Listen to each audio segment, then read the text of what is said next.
Hey, what is up guys? It's your boy Speed here, and today we're going to be talking about Spirit Breaker. Basically, I'm going to teach you guys, we're going to watch this game live, we're going to be watching Paulo, one of the best support players in the world. I'm going to be teaching you guys how to feed to have a lot of impact. Spirit Breaker is one of the most buffed heroes of the recent patches. This hero is absolutely insane after 7.33. This hero's win rate has shot up, at least on Dota 2 Pro Tracker, to 56.5%, and I know on Dota Buff, the win rate completely exploded as well. So the buffs this hero received were nutty. Alright, just to quickly cover them, his bash does more damage, the bulldoze gives more status resist, the ult is 20 seconds lower on cooldown and does more damage since the B patch, and charge is less mana, which is actually a big deal. On top of that, I didn't even know this, but the charge bonus speed was increased in the B patch as well. So this hero got multiple buffs in the B patch, and then many buffs in the C patch. And when you get 6 or 7 buffs, you're probably going to be really damn good, and that's what happened with Spirit Breaker. Also, I want to tell you guys that if you've been struggling with solo queue and you're looking to get to the next rank, I'm going to be able to help you. Like, literally, with the Game Leap website, I'm going to give you guys guides that are going to make it unbelievably clear on what you need to do. So if you've been stuck in the solo queue grind, you don't know what to do, and you want to become absolutely broken, but like actually you want to become much better at Dota, and you want to take it more seriously, the Game Leap website is going to help you do that. So click the link down below. I'm going to help you get to the next rank, and I'll see you there. Now, I would like to give you guys a heads up. If you didn't like Spirit Breaker in the past, you're not going to like him now. Want to know why? Because the hero is still fundamentally the same. In the laning stage, you're just a high HP hero with really good armor, good base damage, and mediocre movement speed.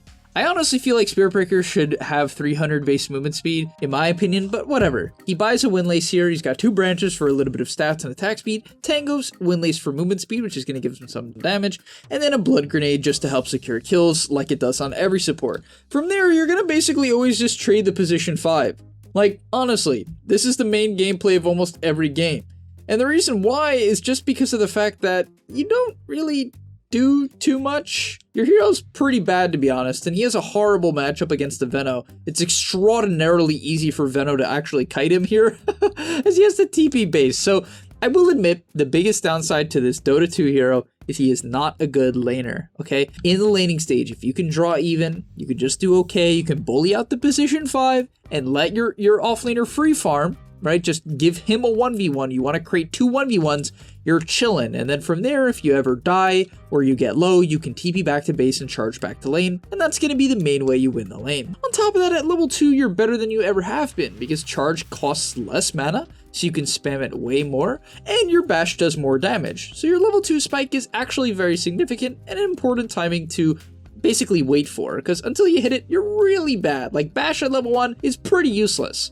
From there, I like what Paulo does here. I really like the fact that he opts to side pull and dewards the camp before the 2-minute mark, because, as I said, you're not strong early on. In general, getting the lane back is good, because if you are strong, you can go for kills, and if you're weak, you can farm, right? So it's really nice, but you can see in this lane, it's really good that he side pulls, because it gets the lane back away from the tower. Immediately after he gets the lane back from the tower, I mean, look at this damage. This lane is insanely strong. The Spirit Breaker Darkseer lane, when it does manage to hit that level 2 spike, level 3 on Darkseer, level 2 on Spirit Breaker, it becomes a very ridiculous lane. He also is consistently blocking the small camp, and this is optimal gameplay. You want to open up your large camp, get the side pull as soon as you can, get the enemy to come out of position, and then use your solid stats to trade with them. But if you try to trade near the tower, you will always get kited. Melee heroes cannot trade near the tower. They get kited way too easily, but once you get away from it, things heavily change. And I honestly love this clip here, but I would like to showcase how much damage Bash does now. Ever since they gave it the 5% extra damage,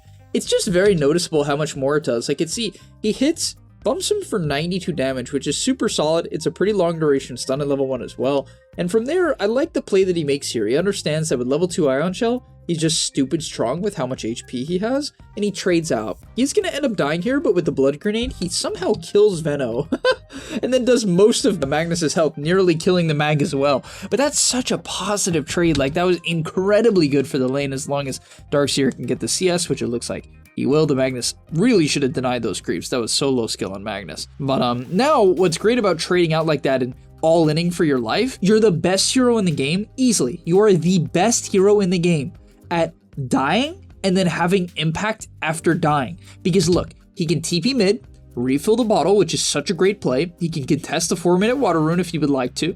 Right, so okay, maybe he could have tried to get to that water rune quicker. I think that would have been a high skill play. And then from there, if he wants to go back top, right, he wants to go for a kill top or pressure top, it's a very simple charge to the top lane. And that's what's so awesome. A lot of supports, if they go to one lane, they kind of get stuck in the other lane. But he can charge the mag here. Now, I don't actually think they should dive this. Okay, yeah, that was stupid. He just lost most of his health for, honestly, no real reason. So try not to just, like, dive crazy like that. There are many abilities that cancel charge, and you have to be aware of them. Shockwave on Magnus is one of the best in the game, unfortunately, and so he needed to be aware of that and not make that play, which is why I don't like that he charged under the tower. But alas, refill mid's bottle and then return to your lane. From there, the key gameplay of Spirit Breaker is getting the Wisdom Rune. Please, guys, get the Wisdom Rune, and then playing around whoever's strong on your team. It's your job as the Spirit Breaker to identify who's been having a good lane and who can continue to kill that lane. That's very simply your job, but it's an important job. In this game, he identifies that the Darkseer was having a good game, and Spirit Breaker with Ion Shell is one of the best combos in the game. It's just so much damn damage. And so I like the fact that he continues to come top here and looks to grief the Magnus's game. Storm is doing fine, but he's absolutely not owning. He's doing well, but he's only 300 gold up. However, I honestly think there's a very good argument to be made that he could get shelled in the top lane, TP to the bottom lane, or not even TP, but hit the portal in the bottom lane and then charge the bot lane. And the reason why is his CK is absolutely dominating. He has a position 5 Skywrath who has a lot of kill potential with him, and CK as well, who has a ton of kill potential with him. So while I don't mind that he comes here, I actually think it would be better if he waited or look to continue to make a play and continue to greet the Doom, who is having a bad game. Now, I guess Doom ended up coming to top because he bumped into the Doom. So they end up fighting top, which is fine. Like, I don't mind that, right? Obviously, the Darkseer is strong. Ion Shell Spirit Breaker, no problem. So just keep that in mind. That should be your thought process. Please don't play around someone who's getting griefed and be like, I need to help them. I need to help them recover. You're just going to make the situation worse. In terms of items, there's a lot of different builds you can go on Spirit Breaker. He decided to go the kind of like more supporty-esque build, and this build is fine, right? So you go Tranquil Boots just because your hero has bad sustain, and it's pretty good for going fast in the charge and doing damage with bash. Then he goes Faded Brooch with his neutral item, which is, key because you need the mana pool and you want the movement speed. And from there, he's going to be going into Drums of Endurance, right? By the way, he has a magic wand, which is important to know, but he's going to go Drums, right? Movement speed is damage, Drums is a broken item. He can get the Boots of Bearing eventually, which is really great this game against Venomancer and even to some extent Techies, so but in particular Veno. So I definitely like his build. As they're going to go for a kill onto the Doom here. Beautiful gameplay, right? Very simple, but important and effective gameplay. Understands that his Skywrath is the main damage hero with him, and potentially the Darkseer, pairs up with the Skywrath, and kind of the Darkseer and gets the kill. From there, once you hit level 6, don't be afraid to throw out your ult. You should not see this as a big committal spell. The only thing that's really committal about it is your positioning. So yeah, it does kind of put you out of position, but it's going to do a ton of damage. Now, he goes way too far here, but it's going to do a ton of damage, and it's going to put the enemy out of position, and it's only a 70-second cooldown at level 1 now. The next thing I'd like to talk about with Spirit Breaker is the power of playing the mid lane as Spirit Breaker. So one of the nice things about Spirit Breaker, of course, is his global potential. Now, this mid dive is kind of insane, and I'm glad he didn't commit to that Veno kill. By the way, anytime you're charging someone, you want to click Bulldoze right before you hit them to maximize damage. But the power of playing mid lane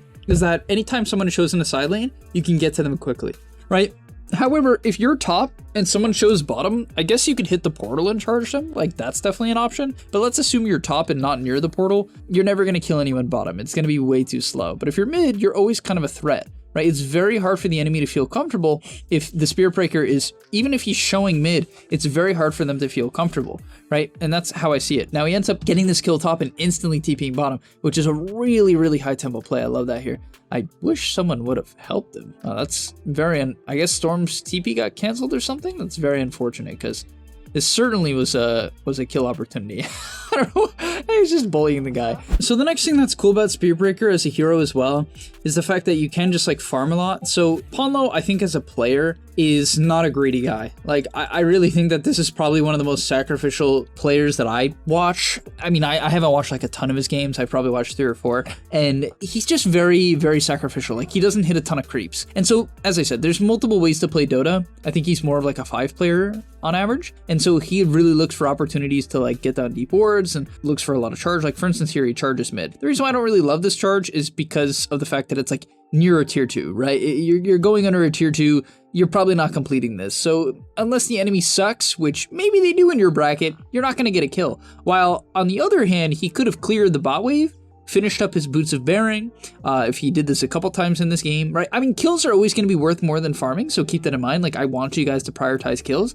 But if the enemy is just holding hands, sitting under their tier 2, you don't need to kill them. And Spirit Breaker is really great at this because I always hear the complaint in pubs, as we're going to see them smoke to the bottom side. I like this. They're probably going to find someone here. Beautiful. People complain to me. They're like, I want to farm as a support, but my team keeps dying. The best hero in the game at dealing with this is Spirit Breaker, because you can farm the wave and then charge into the fight. Yeah, I love this smoke to bottom. They're going to find the Veno. Actually decides to charge the Magnus, which I respect, going for the bigger kill. Unfortunately, we talked about it. The shockwave against Spirit Breaker is a big problem, but he's going to find the TP cancel, so ends up being the correct play. They get both the kills due to his good decision there. Very, very nice. From there, he's going to TP mid and farm up the wave, which I really like this, right? Most heroes committing your TP is really stupid because let's say a fight breaks out around Roshan, right? Let's say his team can't take the Rosh very quickly and the enemy team gets there in time, or the circumstance is a little bit different. It would be really bad that he doesn't have TP. Really bad. But once again, with Spirit Breaker, it's not a problem. Now here, I'd like to see him pick up a Windlace. It's always important to have a Windlace, guys. Like, let's say you upgrade the Windlace into Yules or Drums, just rebuy the Windlace, in my opinion. Movement speed is everything on this hero. It allows you to farm, do damage, etc., etc. But yeah, fight breaks out around the Roshan pit, as we talked about, and his ulti is back up. Previously, his ulti is not up here, and he wouldn't be able to finish this Techies kill. But fortunately for him, as he's going to probably... Oh no, the charge didn't hit the Techies. No! Oh, that sucks. Are they even going to get the Techies kill now? Oh no, that sucks. Oh, that hurts. He should have finished a kill. And a big part of the reason this hero is good is his ability to bait people into bad positions. This is kind of part of the reason why Wraith King, at least I don't think he really does now because the hero just got nerfed so much, but when the hero is like good or very good, it tends to have like an extremely good win rate because it baits people to go on him and then your team will get a favorable fighter as a result. Like the enemy will overcommit and not understand the concept of kiting out after they get the kill or not going on the tanky guy in the first place. Like most players just have no concept of this idea, and I'm just being real because like I just think it's a big part of the reason why Spirit Breaker is good in pubs right now. Even in like high MMR pubs, right? Because Dota 2 Pro Tracker, it keeps track of 7k plus pubs. It's not necessarily pro games, right? It's pubs. You know, what's good in 7k pubs is largely going to still be good in 3k pubs. I know a lot of people don't believe that, but generally it tends to transfer. In this fight here, he's going to turn on Bulldoze, and you can kind of just run in and be a little bit stupid, right? He's going to look for an ulti opportunity, finds the Doom, and for most supports, this is pretty far up and somewhat out of position, but he's willing to kind of look for the charge. He actually could have charged through on the wave. Well, he could have hit like a 4-man charge here. Ends up getting it onto the Magnus, which, did that cancel the RP? No, the RP came through, but he prevented Magnus from really doing damage on the RP there, which is really, really great. He's going to kite the outside, which I love. Most players have this really bad idea of Spirit Breaker. They take what I say too literally. They go in and they kill themselves, where what you should be doing is going in, baiting the enemy to initiate on you, and then kiting out and getting your spells off, right? So for instance here, he pops Boots of Bearing trying to save the Storm, drops the ulti, enemy team doesn't want to go on him, kites out though, and that's what I like, right? He waits a little bit. Now I think maybe he could have charged Nyx right here to hit a 3-man stun. However, the problem with that play is he would almost guaranteed die because of the fact that he'd be going under the tier 2 with no Bulldoze. When you don't have Bulldoze, you're very killable. Like, you have to keep in mind, Bulldoze cooldown is extremely important. It truly is. Try not to waste it, right? You know, don't just click it randomly for movement speed. But he's going to kite out here, and I like this, because once again, people be like, oh, you need to run in, you need to tank. No, you don't. You don't need to tank. You're not like a tank, if that makes sense. You're tanky. You're not like a Crimson Pipe Beastmaster, you know what I mean? So he's going to wait. He's going to keep him alive, hit the charge onto the Nyx Assassin, finish him off.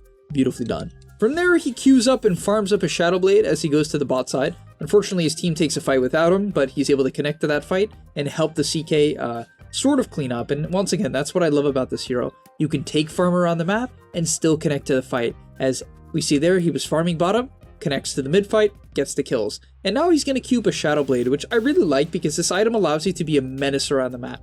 Anytime you charge people, you can go invis during the charge and hit them from invis. right? And it's so difficult to play against. You can kill waves like a madman, right? You can literally split push the map so well. So if the game continues to progress, you can buy an Ags, you can buy a Yasha Kaya. I couldn't say it because no one buys the item, but with enough movement speed items, you easily one-shot creep waves, and it's insane. Because they also buffed the charge movement speed and they buffed bash, so it's easier than ever with like pretty minimal items to one-shot creep waves with this hero. So because of the fact that bash does double damage to creeps, it's really easy. So you can farm and scale like crazy. Like this game, they play really high tempo, right? It ends up being a match where he's kind of just running around. By the way, 500 night vision at level 10, bulldoze cooldown of 15. It's a game where he's running around, 17 assists, you know what I mean? Super active, a lot of deaths, a lot of assists. But in between fights, like for instance right here, clears up the wave, you always one-shot the range creep, can get some of the Lotus pools, very nice, you can stack those for your team, as he's gonna Shadow Blade and wrap around the backside of the map, scouts out the enemy, right, kind of just get some vision of Veno, as he gets scouted here. Oh, run! Oh no! Oh. That's pretty funny. And that's a great thing about this hero. He deals with the waves very well in the mid game. I know I'm kind of repeating myself at this point, but it's just like really an important part of the hero that a lot of people just don't have. They kind of have this idea of like charge enemy, but instead he takes an approach of kind of like, oh my gosh, he's alive. That's so insane. Like that's what's so I mean, this is what's always been crazy about this hero. It's like so crazy that he just walks us off with no true defensive item. I mean, Boots of Bearing is okay, but this is crazy. This fight's actually nuts. Techies dies off the start, Storm dead. Is scouted, they clearly have a hill ward because the shockwave came out. Gets gone on by Nyx, but he's just so tanky that the Infernal Blade barely lasts any time, is able to pop a Lotus. I think he popped a Greater Lotus and he just walks it off. And he's gonna kite to the outside. I actually think he probably shouldn't have ultied there. I guess it ends up working out because he can kite. No, the CK is dead. Yeah, good decision to walk away. I like that, right? Oh no, CK buys back. Okay, he's gonna play the outside of the fight here. A little bit of patience, probably wait to go on the Magnus. Oh, charges now. Is anyone in position? Okay, he needed to wait. That was stupid. Okay, he's gonna buy back. Whoa. Okay, all right. Yeah, try to make sure your teams can always follow up your charge. I think a lot of people will get over ambitious on this hero like we kind of saw there. But alright, for his last items, he's either going to buy a Kaya and Yasha or a BKB. I think he ends up going for BKB this game just because the enemy team is so magic oriented and you're never dying to RP because of bulldoze. So yeah, I really like his skill build here and item build. But alright, thank you guys so much for watching. And by the way, in terms of the skill build, you always max bash first. There are some people who max charge, so I guess I'm kind of lying by saying always, but for the most part, max your bash. It's going to help your charge do more damage. Then after that, you want to have a point in bulldoze. So typically the standard build is like a 114 into 414, right? So definitely do not just never take bulldoze. I've seen spear breakers who go 404, and that is insanely criminal, like criminal. So please take that. It makes your bash do more damage too. So you should always, like honestly, even in the lane, people go 111. 1 point in each, just because the bulldoze in the lane, it can help you commit for kills, right? The movement speed's key. It's huge, and the status resist even in the lane is very useful against like Crystal Maiden, right? It's gonna make that Frostbite, the Crystal Nova, just not do as much. But alright, thank you guys so much for watching. I'll see you in the next one, and I'm out. And that's all, but remember, before you leave, come on, before you tune out, subscribe to the Game Leap website, where we are going to help you get to the next rank. If you're stuck, click the link down below, and I'm out. Peace.